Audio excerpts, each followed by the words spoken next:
ओम नमो भगवते वासुदेवाय। भक्तों, इस वीडियो में हम लोग अनन्य भक्ति से भगवत प्राप्ति के बारे में चिंतन करेंगे। अनन्य भक्ति से भगवत प्राप्ति। गीता में भगवान ने जहाँ जहाँ भक्ति का वर्णन किया है वहाँ वहाँ भक्ति, भजन, प्रेम के वाचक शब्दों का प्रयोग किया है। इस कारण भक्ति के मार्ग में प्रेम की प्रधानता है। भगवान ने अर्जुन से कहा है, ये यथा माम प्रपद्यन्ते तांस्तथैव भजाम्यहम्। जो भक्त मुझे जिस प्रकार भजते हैं मैं भी उनको उसी प्रकार भजता हूँ।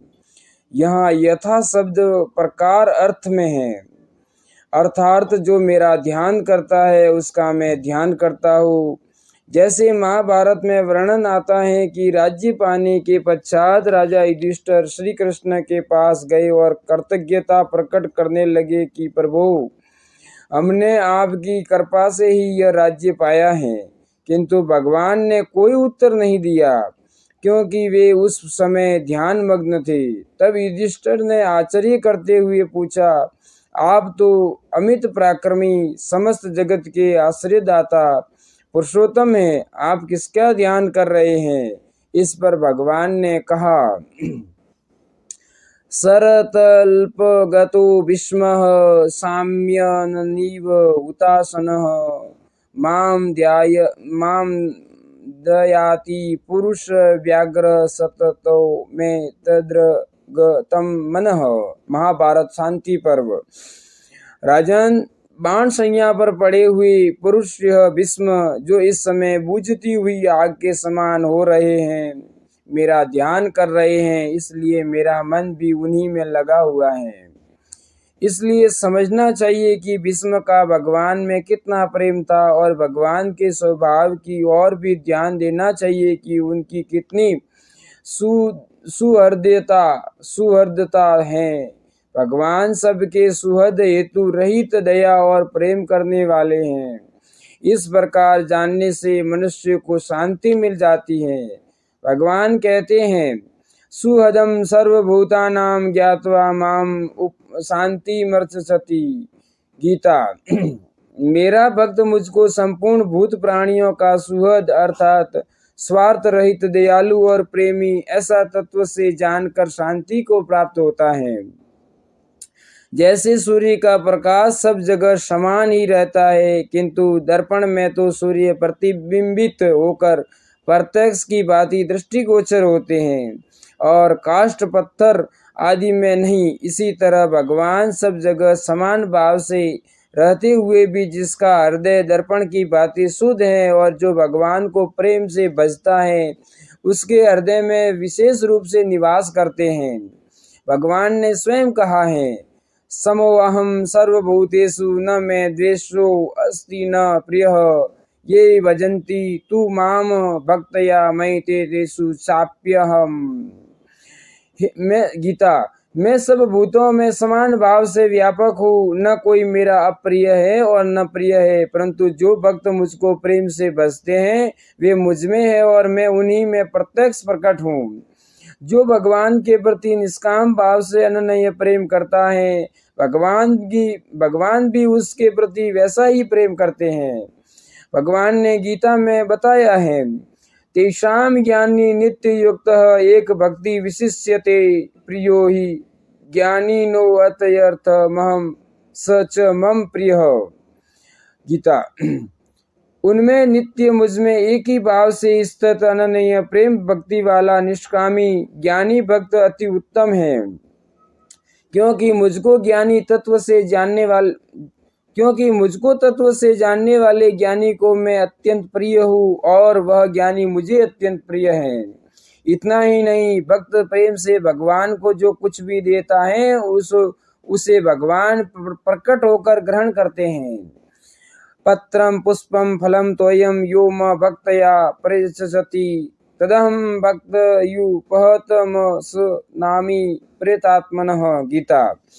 जो कोई भक्त मेरे लिए प्रेम से पत्र, पुष्प, फल, जल आदि अर्पण करता है, उस शुद्ध बुद्धि निष्काम प्रेमी भक्त का मैं प्रेम पूर्वक अर्पण किया हुआ वह पत्र पुष्प आदि में सगुण रूप से प्रकट होकर प्रीति सहित खाता हूँ। एतएव यत् करोषि यदसनासि यज्जुहोषि ददासि यत् पश्यसि कौन्तेय तत् कुरुष्व मदर्पणम्। गीता। हे अर्जुन, तू जो कर्म करता है, जो खाता है, जो हवन करता है, जो दान देता है और जो तप करता है, वह सब मेरे अर्पण कर। शुभाशुभ फलेरेवं मोक्ष्यसे कर्म बंधने संन्यास योग युक्तात्मा विमुक्तो मामुपेष्यसि। इस प्रकार जिसमें समस्त कर्म मुझ भगवान के अर्पण होते हैं, ऐसे संन्यास योग से युक्त चित्त वाला तू शुभाशुभ फल रूप कर्म बंधन से मुक्त हो जाएगा और उनसे मुक्त होकर मुझको ही प्राप्त होगा। अतः भक्ति का साधन सब साधनों से सुगम भी है। अनन्या चेता सततम यो माम सिमरति नित्यशः तस्याहं सुलभः पार्थ नित्य युक्तस्य योगिनः। गीता। हे अर्जुन, जो पुरुष मुझ में अनन्य चित्त होकर सदा ही निरंतर मुझ पुरुषोत्तम को सिमरण करता है, उस नित्य निरंतर मुझ में युक्त हुए योगी के लिए मैं सुलभ हूँ, अर्थात उसे सहज ही प्राप्त हो जाता हूँ। यदि चाहे कि निरंतर चिंतन करने से भगवान की प्राप्ति सुलभ तो है, किंतु भगवान का निरंतर चिंतन होना कठिन है, तो इसका उत्तर यह है कि भगवान में श्रद्धा, प्रेम और आत्मीयता होने पर कठिन नहीं है, क्योंकि फिर नित्य निरंतर चिंतन अपने आप ही होने लगता है तथा भगवान के प्रति प्रेम मनुष्य का स्वाभाविक ही होना चाहिए, क्योंकि भगवान के सिवा वास्तव में अपना कोई सुहृद है नहीं और उनके साथ जीवन का नित्य संबंध है। सत्संग और शास्त्र के द्वारा भगवान के गुण, प्रभाव, तत्व, रहस्य को समझने पर उनमें स्वाभाविक ही प्रेम हो जाता है, क्योंकि भगवान के समान कोई गुणी और प्रभावशाली नहीं है तथा भगवान की भक्ति के साधन के समान और कोई दूसरा साधन नहीं है। हरे कृष्ण। भगवान ने भक्ति करने वाले श्रद्धालु भक्त की विशेष प्रशंसा की है। योगिनामपि सर्वेषां मद्गतेनान्तरात्मना श्रद्धावान भजते यो मां स मे युक्ततमो मतः। संपूर्ण योगियों में भी जो श्रद्धावान योगी मुझ में लगे हुए अंतरात्मा से मुझको निरंतर भजता है, वह योगी मुझे परम श्रेष्ठ मान्य है। सुगुणोपासक और निर्गुणोपासक की उत्तमता के विषय में अर्जुन के पूछने पर भगवान ने सगुणोपासक को श्रेष्ठ बताया है। मया वेश्य मनो ये माम नित्य युक्ता उपासते श्रद्धया पर्योपेतास्ते में युक्त तमा मतः। गीता। मुझ में मन को एकाग्र करके निरंतर मेरे भजन ध्यान में लगे हुए जो भक्त जन अतिशय श्रेष्ठ श्रद्धा से युक्त होकर मुझ सगुण रूप परमेश्वर को भजते हैं, वे मुझको योगियों में अति उत्तम योगी मान्य हैं। इसके सिवा आगे अध्याय 12 के श्लोक 5 में निर्गुण निराकार का साधन कठिन बताया है और फिर सगुण साकार उपासना से आत्मा का शीघ्र उद्धार होने की बात कही है। ये तु सर्वाणि कर्माणि मयि सनन्यस्य मत्पराः अनन्येनैव योगेन मां ध्यायन्तः उपासते तेषामहं समुद्रहर्ता मृत्यु संसार सागरात् भवामि नचिरात पार्थ मया वेशित चेतसाम। गीता 12वां अध्याय श्लोक 6 से 7। परंतु जो मेरे परायण रहने वाले भक्त जन संपूर्ण कर्मों को मुझ में अर्पण करके मुझ सगुण रूप परमेश्वर को ही अनन्य भक्ति योग से निरंतर चिंतन करते हुए भजते हैं, हे अर्जुन, उन मुझ में चित्त लगाने वाले प्रेमी भक्तों का मैं शीघ्र ही मृत्यु रूप संसार सागर से उद्धार अर्थात कल्याण करने वाला होता हूँ। इतना ही नहीं, यदि वह पापी से भी पापी हो तो भी अनन्य भक्ति के प्रभाव से शीघ्र ही परम शांति को प्राप्त हो जाता है।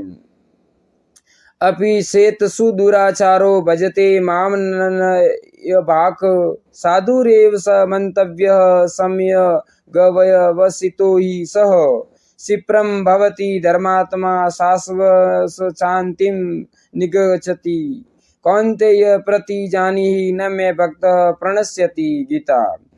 यदि कोई अतिशय दुराचारी भी अनन्य भाव से मेरा भक्त होकर मुझको भजता है तो वह साधु ही मानने योग्य है, क्योंकि वह यथार्थ निश्चय वाला है, अर्थात उसने भली भांति निश्चय कर लिया है कि परमेश्वर के भजन के समान अन्य कुछ भी नहीं है।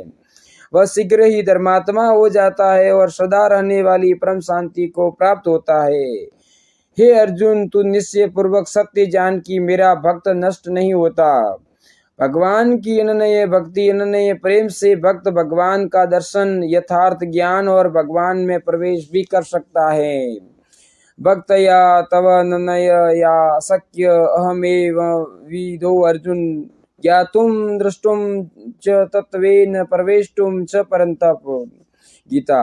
हे परंतप अर्जुन, अनन्य भक्ति के द्वारा तो इस प्रकार रूप वाला मैं प्रत्यक्ष प्रकट देखने के लिए, तत्व से जानने के लिए तथा प्रवेश करने के लिए, अर्थात एक ही भाव से प्राप्त होने के लिए भी शक्य हूँ। यदि कहे कि ज्ञान के बिना मुक्ति नहीं होती, ऐसा शास्त्रों में कहा गया है, सो ठीक है, किंतु भक्ति करने वालों को भगवान स्वयं ज्ञान प्रदान कर देते हैं। तेषां सतत युक्तानां भजतां प्रीतिपूर्वकं ददामि बुद्धि योगम तम येन मामुपयान्ति ते। गीता।